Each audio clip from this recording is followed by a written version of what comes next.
physical AI, and then they're also streamlining that supply chain. Amazon does need this more than ever right now with the threat of tariffs and higher prices. The trade war has weighed on shares, negative on the year, really lingering in the middle of the Mag 7 lately. This week, Amazon rolled out some incremental AI updates. One new model was meant to speed up delivery. Another is to upgrade its fleet of robots, which in turn helps automate warehouses and keep costs down. So the key here for investors is margins. Right now, Amazon's business has roughly 11% operating margins. For e-commerce, it's about half of that, but had gone negative if you think back to COVID, and those margins have since recovered. Gene Munster, for example, over at Deepwater, thinks Amazon could get to 15% operating margins if all of these AI efforts end up paying off, especially in robotics. He compared it really to Tesla's strategy. Munster thinks a bulk of the value right now in AI for Amazon is in fulfillment center robots. I did speak to Amazon's robotics chief technologist who described these AI updates as a way to improve the brains of these machines.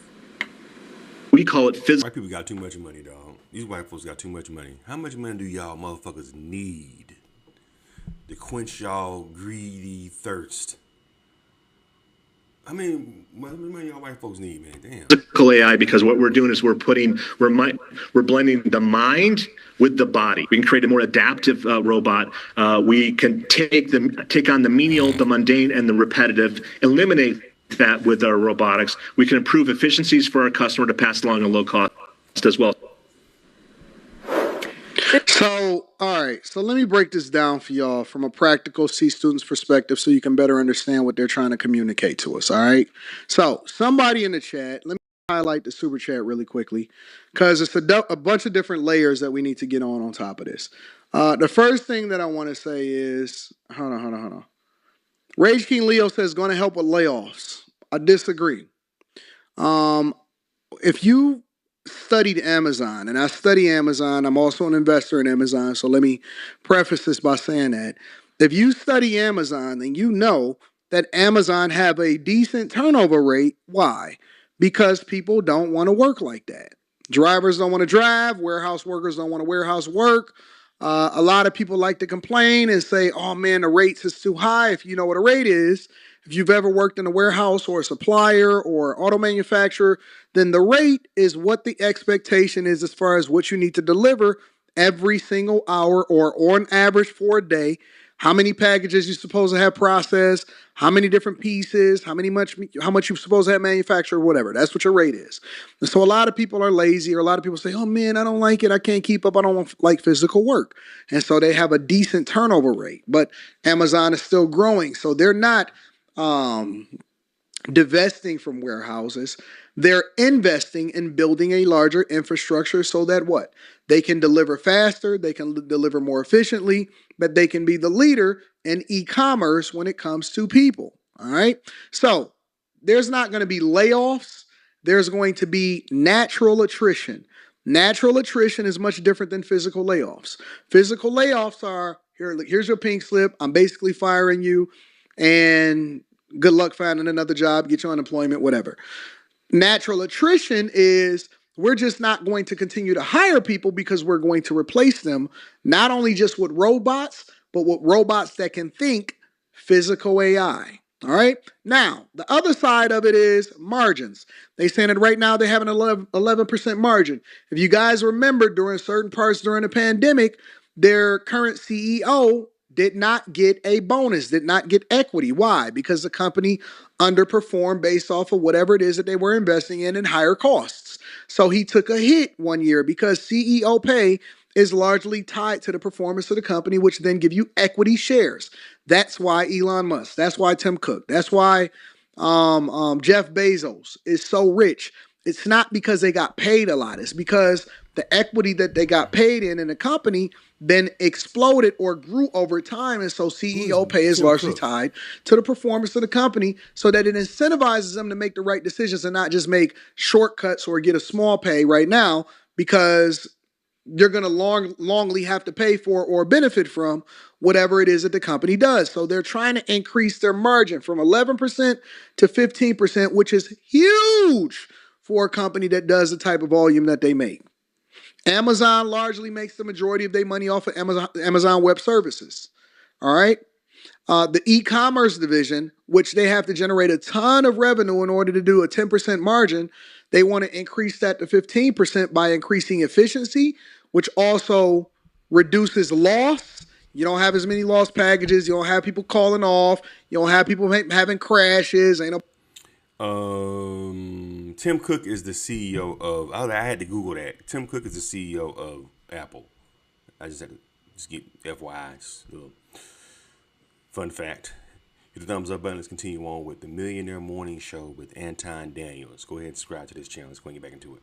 Nobody coming in there and tearing up nothing. You increase efficiency, you reduce waste, and then you also increase margin as a result of it. You don't have to deal with people. You got to deal with programmers. All right?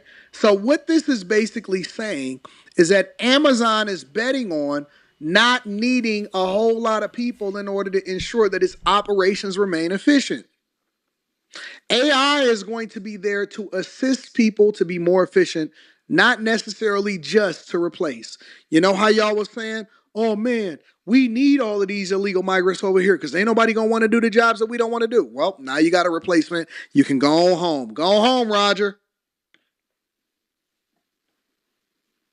Go home, Roger. Now you can go home. We ain't got to worry about it. Listen, they got AI robots and tractors that oversee everything inside of the field, the farms, from farm to table, warehouses, all of this stuff. We don't need the type of labor that y'all thought that we needed. That's why they're expediting the process of investment inside of the United States of America so that the jobs that we do have will be higher paying if you have the right skill set. Let's continue. This could go even further. There was a report from The Information this week that Amazon is now testing humanoid robots for delivery. Right now, Amazon has almost 1 million of these machines out there in warehouses. I would say the vast majority, though, are not humanoid robots. They're sort of these robotics arms you can see on the screen there, for example, or they sort of look like giant Roombas on these factory floors. If robots and AI and supply chain can meaningfully keep costs down, investors are going to be more willing to support about $100 billion in CapEx that Amazon has been shelling out right now, guys. We're just going to throw another number in, which was 1.56 million people. That's how many Amazon employs globally. I mean, we've been talking about the job threat or job. You can start to see that reduce. The more that they invest in that, the less they got to worry about workers' compensation, layoffs, whether or not you're going to show up today, all of that stuff. Autonomy is coming. It just is what it is. Listen. Y'all can fight it. You can complain about it. You can sit here and whine and say you don't like it. It's going to happen. It's going to happen. The same way that the internet came in and kicked ass, the same way that they continue to update auto manufacturing, the same way that we started to replace physical data centers with cloud, which is more physical data centers, but is managed by larger companies. Change is inevitable, and if you don't adapt with it, then you're going to get left behind, and you're going to be sitting here talking about, no, we used to make cars by hand. And it used to be in the shop every single day. Change, as Jim Breyer just said, to AI. When you're talking about productivity and more robots, I assume you're talking about cost savings on jobs and potentially layoffs. Hiring. Yeah, Easy it's a great says question. selling cat is the new wave. Oh, they're going to get replaced too. Oh, you don't think that this AI robots that's coming? I've already did whole reports on the fact that they got AI. Bro, go to some of these shows. Go to some of these technology shows. Go to, what's the one in Vegas? It's, We have AI prostitutes. I forgot what it's called. It's a one that's coming. It's one that go in Vegas every AVN? single winter. It's called, AVNs. I forgot what the name of the show is. I'm sure y'all will tell me inside of the chat. Go to some of these shows. Some of the booths that most of the people, they sit there and act like they curious. Oh, I just want to know what's going on. No, bro. I'm telling you that they have physical robots and I can rub your balls.